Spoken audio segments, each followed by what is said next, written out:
Bonsoir, les Guinéens résidant à Dakar préparent l'arrivée du chef de l'État. Professeur Alpha Condé est attendu dans la capitale sénégalaise les prochains jours pour une visite de travail et d'amitié. Les travaux de construction de la route km 36 avancent malgré les grandes pluies. L'entreprise Enanchin tient le cap pour achever le projet d'ici mai 2016. À Guékédou, la première édition du tournoi de football doté du trophée Professeur Alpha Condé s'est jouée récemment. Il a été organisé par le collectif pour la réélection du chef de l'État. Mesdames et messieurs, bonsoir. Le chef de l'État est à Niamey depuis ce matin pour une visite de travail et d'amitié. Professeur Alpha Condé a été accueilli à sa descente d'avion par son frère et ami Mahamadou Youssoufou, président du Niger. Deux hommes dont les relations remontent aux années de la FEYANF, Fédération des étudiants d'Afrique noire en France. Voilà le chef de l'État à sa descente d'avion.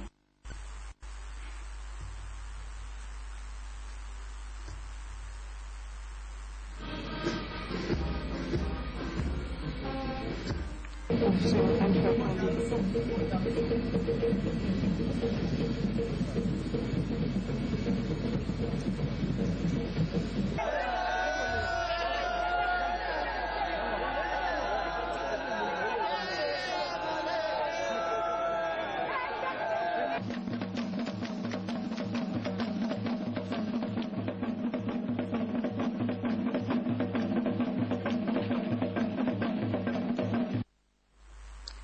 Dans cette tournée, le président Alpha Condé est attendu à Dakar.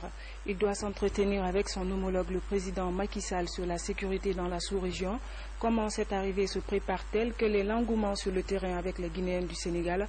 Élément de réponse avec Kamara Boubacar.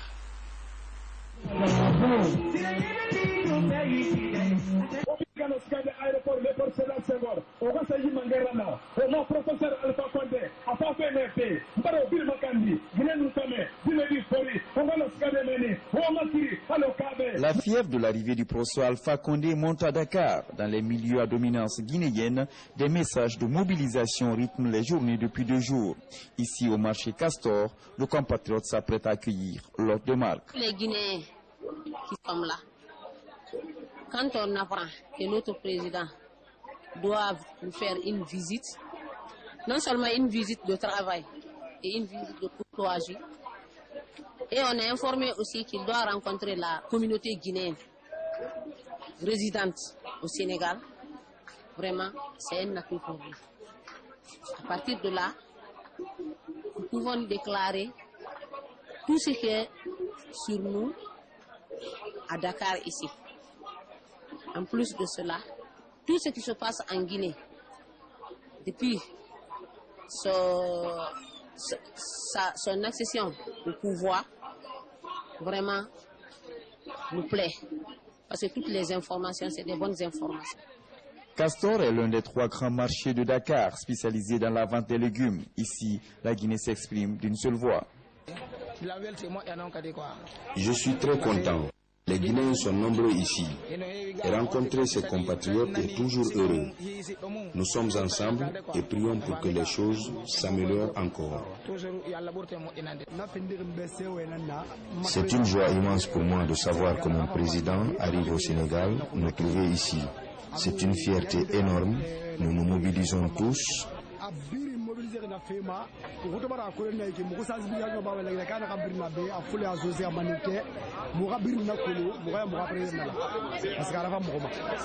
Pour ses 48 heures de visite au Sénégal, le professeur Alpha Condé est attendu ici comme il ne l'a jamais été hors du pays. À Dakar vit la plus forte communauté guinéenne à l'étranger. Les Guinéens comptent réserver un accueil chaleureux en reconnaissance aux efforts de développement en cours dans le pays. À Conakry, le Premier ministre chef du gouvernement a échangé avec un groupe d'investisseurs brésiliens sur les opportunités d'affaires en Guinée. Les entretiens ont porté sur plusieurs domaines d'activité permettant de renforcer la coopération entre la Guinée et le Brésil. Compte rendu à Adi Camara. C'est un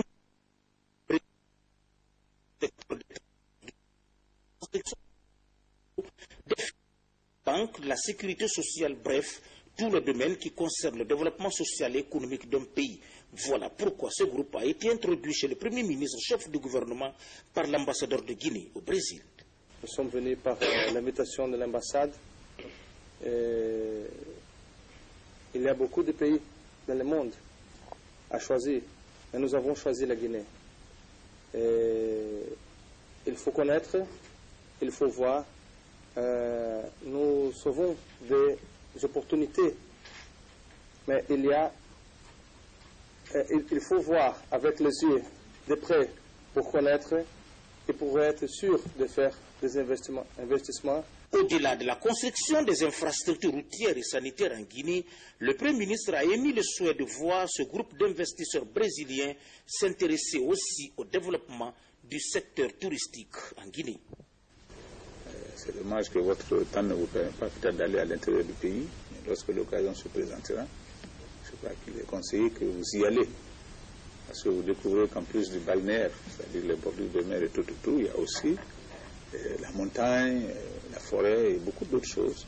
La savane, où, n'est-ce pas, la chance est possible, et beaucoup d'autres richesses culturelles que nous avons. Si les autres pays, je ne suis pas en train de faire la concurrence, non que les bordures de mer et toutes les plages, nous avons 4 types, n'est-ce pas, de sites touristiques qui sont, n'est-ce pas, exploitables pour un tourisme réussi. Nous avons déjà des stratégies en la matière, je crois que les membres du gouvernement le diront. Nous souhaitons que tout cela soit vraiment intégré au secteur du développement, mais aussi tenir compte du fait que nous pouvons partager avec les pays voisins, n'est-ce pas, de tout. Par exemple, organiser un tour qui va partir de la Gambie au Sénégal, finir par la Guinée et vice-versa, pour capitaliser, n'est-ce pas, pour créer, n'est-ce pas, cette synergie entre nous les pays. Il y a des projets sous-régionaux, je crois que là aussi ça peut vous intéresser, qui tournent autour des sites que nous avons. Nous avons sur les 7 sites qui sont retenus pour faire partie de ce projet régional, je crois que nous avons 5, autour du parc Nicoloko Bayar et tout. Ça, c'est vers Koundara. Depuis la signature de la coopération technique entre la Guinée et le Brésil en novembre 2011, les autorités des deux pays s'emploient sans relâche au raffermissement des relations en vue de diversifier et redynamiser l'axe de coopération pour le bonheur des deux peuples. À Koya, les travaux de construction de la route kilomètre 36 avancent à grands pas malgré les grandes pluies qui s'abattent sur la localité. Les machines tournent tous les jours et la centaine d'ouvriers mobilisés travaillent d'arrache-pied pour être dans le délai contractuel. Reportage Falilou Diallo. Le blocus causé par une remorque en fin de semaine sur le tronçon Manéa-Frigiadi montre encore une fois l'impérieuse nécessité d'achever le projet kilomètre 36 Koya. Au niveau du PKNF, le déblayage est en cours pour parer au plus pressé. Dans les zones de travaux, il y a des contraintes. On ne peut pas aller très vite. C'est pour ça que nous avons mis des panneaux de signalisation. Avec l'entreprise, nous avons fait un certain nombre de déviations. Mais il faudra que toute la population sache que dans ces zones, on ne peut pas aller vite. Il faut respecter les fils. Démarré à une fois deux voies, c'est au mois de février dernier et sur instruction du chef de l'État que ce projet est passé en 2 fois 2 voies. Les travaux ont été arrêtés, le contrat renégocié et les études reprises. Mais qu'à cela ne tienne, l'entreprise s'engage à achever les travaux d'ici mai 2016. Normalement, c'est à cause de la pluie. Quand il y a la pluie, les tombées, la route est devenue bouillie. Mais le chauffeur, le conducteur, il ne respectait pas les règles de conduite. Tout le monde il marchait séquemment comme ça. De leur côté, les autorités en charge de ce secteur tiennent au maintien du trafic malgré les grandes pluies qui s'abattent sur ce tronçon. Mais elles appellent à l'esprit civique des usagers de la route. Les gens sont venus boucher la route, même ceux qui venaient pour charger, enlever le camion qui est tombé en panne ou bien qui est accidenté, ils n'avaient pas de route. Et de dire à nos frères transporteurs qu'il y a un minimum de précautions qu'il faut prendre quand vous trouvez une situation de la route coupée. Toujours dans la préfecture de Koya, 2 ouvrages de franchissement doivent être réparés. C'est au niveau de Kouria, cette biche dont la tête est coupée et le fond cassé et ce pont de 30 mètres dont une partie de la dalle accuse le poids de l'âge. Mais l'entreprise chinoise Enanchin entend faire une proposition pour traiter ces 2 points critiques. 11 millions d'euros, c'est le montant mis à la disposition de la Guinée par la France dans le but de financer le secteur de l'éducation. Par ailleurs, la France accepte de différer l'échéance de la dette due par la Guinée pour 10 millions d'euros jusqu'en 2017. Explication Boubacar Ba. 3 principaux bailleurs de fonds de la Guinée se sont accordés les violons pour financer à hauteur de 51,8 millions de dollars le secteur de l'éducation. La Banque mondiale et l'UNICEF avaient signé cet accord de financement avec le ministre des Finances pour 39,8 millions de dollars le 21 juillet dernier. Pour compléter cette enveloppe, l'Agence française de développement a signé pour 11 millions d'euros hier lundi avec le chef du département des finances. Le primaire, le secondaire, l'éducation non formelle, l'alphabétisation et la lutte contre l'épidémie à virus Ebola dans les écoles seront au centre des priorités sur la période 2015-2017. Mais ce n'est pas tout.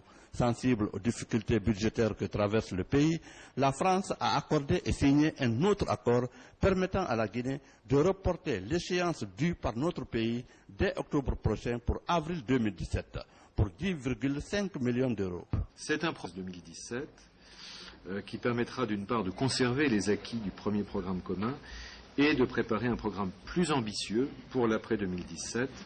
Programme qui cette fois-ci sera étalé sur 10 ans. L'avenant au C2D qui autorise un report d'échéance, je dirais que c'est un bel exemple du bon esprit de coopération qui règne entre la Guinée et la France, mais également de la capacité que l'on a, les 2 parties bien évidemment, à adapter nos décisions par rapport à des décisions qui ont pu être prises il y a quelque temps. Le ministre d'État en charge des Finances a réitéré son engagement à relever le défi conformément aux clauses et aux prescriptions du président de la République. Je tiens donc à réitérer ici et maintenant mon engagement personnel et celui du gouvernement à veiller sur la gestion rigoureuse et efficiente des fonds obtenus et à une meilleure traçabilité de toutes les activités financées. Espérons que ces conventions de financement sur l'éducation permettront à coup sûr d'améliorer les infrastructures scolaires et renforcer la qualité de l'enseignement. Justice, le député Ousmane Gawal est poursuivi pour avoir agressé le PDG de Tani Corporation. L'élu de Gawal reproche à l'opérateur économique Julde Diallo d'avoir mis du temps pour la livraison de son véhicule de commandement. Le scandale s'est déroulé dans le bureau même du fournisseur. Reportage Kiana Younoussaba. Une procédure judiciaire est engagée contre le député Ousmane Gawal Diallo. Il aurait agressé le PDG de Tani Corporation, Julde Diallo. Ce dernier est chargé de délivrer les véhicules des députés. Selon les premières informations, l'opérateur économique aurait mis du temps dans la livraison du véhicule du député Gawal. Monsieur Ousmane Gawal Diallo s'est mis dans une colère extrême et a tenu à l'égard de son interlocuteur des invectives grossières, des propos outrageants. Et dans cette circonstance, il s'est emparé d'un premier verre à boire qu'il a jeté violemment à la figure de M. Mamadou Julde Diallo. Celui-ci, dans un réflexe d'autoprotection de son intégrité physique, a placé son bras entre ce projectile et son visage. Le verre s'est donc brisé sur ce bras protecteur qui a été blessé et les tessons qui ont atteint son visage lui ont causé d'autres blessures. Un second verre devrait suivre, mais heureusement esquivé par la victime. À la suite de l'altercation, la victime a saisi le bureau d'investigation judiciaire, PM3. Ousmane Gawal Diallo sera par la suite auditionné par les officiers de police judiciaire. Le procureur de la République de première instance de Mafanko, Conakry 3, territorialement compétent, donne des précisions. C'est le lieu de rappeler et de préciser que le législateur guinéen, à travers les dispositions de l'article 65 alinéa 3 de notre Constitution, indique, citation, « Aucun député ne peut, hors session, être arrêté, ou détenus qu'avec l'autorisation du bureau de l'Assemblée nationale, sauf le cas de flagrant délit, de poursuite autorisée par l'Assemblée nationale ou de condamnation définitive. Dans le cas d'espèce, les faits objets de poursuite relèvent, à n'en pas douter, de la procédure de flagrance. Les faits de coups et blessures volontaires, d'injures publiques, de violences, de diffamation et autres sont reprochés à Ousmane Gawal Diallo, qui est actuellement recherché par les services de sécurité. Le suspect devra répondre de ces accusations. Les cadres de la RTG Coloma à l'école du Centre de perfectionnement administratif du ministère de la fonction publique. Le thème de la formation est intitulé « Initiation au management ». L'objectif est de contribuer au renforcement des capacités des professionnels des médias publics. Compte rendu, Nimana Kamara. Cette formation des cadres de la RTG Coloma fait suite à celle de ceux de RTG Boulbiné. Elle est initiée par le ministère de la fonction publique, de la réforme de l'État et de la modernisation de l'administration. Placée sous le thème Initiation au management, la démarche vise à renforcer la qualité de l'administration publique guinéenne. C'est une session de formation en management. L'objectif qui est visé, c'est de doter les participants de connaissances, de techniques, d'attitudes, d'aptitudes et d'outils de management pour une meilleure performance au poste de travail. Les autorités en charge de la fonction publique ont tout d'abord élucidé le rôle de la presse avant d'affirmer que ce processus de formation est continu. C'est une première tranche qui sera consacrée aux responsables et il y a une continuité, il y a une suite logique de cette formation qui va s'élargir à l'ensemble des cadres, n'est-ce pas, de l'administration publique. Les bénéficiaires se disent très satisfaits de l'initiative et sollicitent qu'elle soit élargie à tous les niveaux. Je suis très satisfaite vraiment pour la formation là et je lance un appel aux formateurs de redoubler d'efforts et de multiplier ces genres de formation pour les chefs, pour les responsables, afin qu'ils puissent savoir comment s'y prendre pour réussir leur mission. Selon les responsables du Centre de perfectionnement administratif, le développement d'un État passe nécessairement par la formation de ses cadres. Lancement à Koya de l'atelier de formation des cadres statisticiens nationaux et régionaux pour la mise en place d'une base de données. L'atelier est initié par le ministère du Plan sur financement de l'Union européenne. Ce cycle de formation est la 4e activité de renforcement des capacités des agents du ministère du Plan. La synthèse de la rencontre avec Diamo Kaba, Guénéansani. Formation des cadres pour la mise en place d'une base de données statistiques nationale a porté sur la maîtrise du logiciel de développement et de l'information DevInfo. Les cadres statisticiens des différents départements ministériels sont les principaux bénéficiaires. La loi statistique vient d'être adoptée, promulguée, et l'un des éléments qui contribue à la fiabilité des données statistiques pour véritablement construire une base de données qui puisse permettre sur les indicateurs sociaux qui concernent donc les communautés de la Guinée, la population de Guinée, en vue de prendre les bonnes décisions, en vue du développement et de l'épanouissement des différentes communautés. À Koya, la gestion des bases de données avec les logiciels Access, Toolkit et l'archivage sont les thèmes abordés par les participants.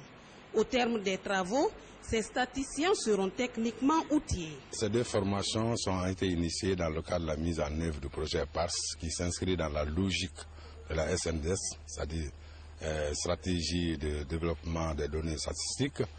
Et c'est dans le cadre du financement de la mise en œuvre donc, de cette stratégie que l'Union européenne a accepté de financer ce grand projet qui vient en renforcement des capacités statistiques des différents bénéficiaires. Avec l'appui de l'UNICEF, l'INS compte créer un système fiable d'information et de suivi de progrès pour la documentation, la diffusion et la conservation des microdonnées. Autre atelier de formation, cette fois-ci à l'intention des journalistes. Il est initié par la CENI pour informer les hommes de médias sur ces différentes activités, mais aussi renforcer leur capacité de couverture de la prochaine élection présidentielle. Le point avec Seydou Diallo. Assurer une meilleure couverture médiatique des présidentielles, les acteurs des médias publics et privés renforcent leurs connaissances sur le processus électoral. Ils apprennent actuellement aux côtés de la CENI tout sur le rôle et le fonctionnement de cette institution. La couverture du processus la problématique du rôle et de la place des journalistes et techniciens dans la restitution des événements majeurs qui vont marquer l'élection présidentielle du 11 octobre. Il s'agit de mettre en exergue la pertinence des reportages, des analyses, des commentaires liés aux activités des partis politiques. Autour de cet atelier, d'amples informations sur le cadre juridique qui réglemente les élections dans notre pays et les modalités administratives des différentes opérations ont été fournies. Une manière pour la CENI d'amener les journalistes à mieux cerner le vocabulaire électoral. Les médias dans leur ensemble sont porteurs d'une mission centrale à toute démocratie, à savoir être la source principale d'information et d'édification de la citoyenneté. Voilà pourquoi, à la CENI, nous sommes convaincus que l'organisation d'élections libres, transparentes, crédibles, mais surtout inclusives, ne peut se faire sans une communication large, continue, ainsi qu'une bonne sensibilisation. En période électorale donc, ces journalistes formés vont faire preuve de professionnalisme afin d'éviter de véhiculer des informations erronées ou qui pourront porter préjudice à la paix sociale dans notre pays. Le conseil économique de l'ambassade de Chine en Guinée reçoit insatisfait du ministère de l'Énergie et de l'Hydraulique. Ce geste est une reconnaissance de travail abattu par ce diplomate chinois dans la construction du barrage hydroélectrique de Caleta. Reportage Nabi Kamara. Pour son implication personnelle dans la mise en œuvre du projet d'aménagement hydroélectrique de Caleta, le conseiller économique et commercial de l'ambassade de la République populaire de Chine en Guinée a bénéficié lundi d'un satisfecit. C'est le gouvernement guinéen qui lui a délivré par le biais du ministère en charge de l'énergie et de l'hydraulique. Vous vous êtes investi corps et âme depuis le départ à travers les conseils que vous avez donnés pour pouvoir mobiliser les moyens financiers qu'il faut, les hommes qu'il faut pour pouvoir construire le barrage hydroélectrique de Caleta. Vous nous avez soutenus aussi pendant la construction du barrage. Il est difficile de construire un barrage hydroélectrique en 3 ans. Tout ça, ça a été réussi grâce à votre implication. Cette marque de reconnaissance du gouvernement guinéen à son endroit, au nom du chef de l'État, professeur Alpha Condé, constitue pour le diplomate chinois une réelle motivation pour le personnel de son ambassade d'œuvrer davantage pour la consolidation des rapports de coopération entre nos deux pays. La Chine et la Guinée sont liées par une amitié traditionnelle. L'ambassade Chine entend travailler de concert avec le ministère de l'Énergie et de l'Hydraulique pour porter nos relations bilatérales à un nouveau palier, surtout dans les domaines de l'énergie et de l'alimentation en eau, etc. M. Gao Tiefeng a été l'un des artisans à réduire le délai d'exécution du barrage de Caleta de 48 à 36 mois. Le congrès du Parti de l'Unité et du Progrès PUP s'est récemment tenu à Conakry. Fodé Bangoura est le nouveau président du parti. Justement, les membres du bureau ont tenu une réunion de travail au Palais du Peuple. Il s'agissait de discuter du programme de gouvernance du parti. Moussa Bangoura. C'est par 1 minute de silence à la mémoire des compagnons disparus que le Parti de l'Unité et du Progrès PUP a tenu sa première réunion après 3 jours de congrès. Aux membres du Comité national des jeunes et au Conseil du Comité national des jeunes, au Comité national des femmes et du Conseil national des femmes, je voudrais leur dire qu'ils ont beaucoup de pain sur la planche, que le PUP sera ce qu'ils voudront qu'il soit.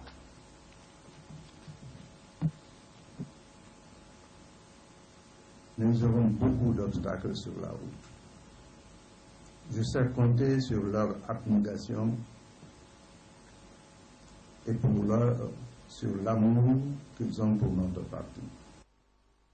Fodé Bangoura est le nouveau président du PUP. Il s'engage à conduire le parti. En tant que président du parti, je tends ma main à tous les militants du PUP, à tous ceux qui ont le sentiment de revenir dans la grande maison PUP pour qu'ensemble on relance ce parti. Le bureau du Parti de l'Unité et du Progrès PUP est composé de 38 membres où toutes les régions de la Guinée sont représentées. Sport foot, la première édition du tournoi de football doté du trophée Professeur Alpha Condé s'est jouée récemment à Guékédou. Il a été organisé par le collectif pour la réélection du chef de l'État le 11 octobre prochain. Les 20 districts de la commune urbaine de Guékédou ont pris part à la compétition. Reportage Yaya Silla.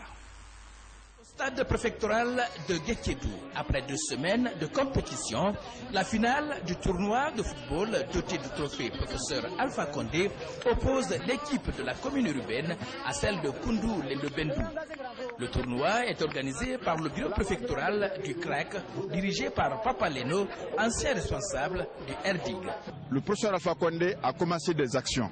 Il faudrait, j'insiste là-dessus, lui donner le temps nécessaire pour continuer. Cette rencontre, présidée par le président fondateur du collectif pour la réélection du professeur Alpha Condé en 2015, a enregistré la présence des hauts cadres de la région. Sur la pelouse, les 2 équipes se sont neutralisées au cours des 90 minutes d'explication sur le score d'un but partout. Les seuls tirs au but pouvaient départager l'équipe de Koundou Lendebendou à celle de la commune urbaine de Guékédou. Au bout du 8e tir, l'équipe de KLB a réussi contre 7 de la commune urbaine de Guékédou. Le CRAC, le collectif pour la réélection du professeur Alpha Condé, n'est pas un parti politique. C'est un collectif qui regroupe et les partis, et les associations, et les mouvements de soutien, et les serrés, et les groupements de femmes. Notre seule ambition, c'est de faire réélire le professeur Alpha Condé dès le premier tour. Aussitôt que le professeur sera réélu, le CRAC sera dissous et je rejoindrai mon parti, le RPG Arca. Après ce tournoi de football, les membres du CRAC comptent mettre en place une autre stratégie à Guékédou, le porte-à-porte pour rencontrer et convaincre les indécis. La jeunesse de Yimbaya soutient également les actions du chef de l'État.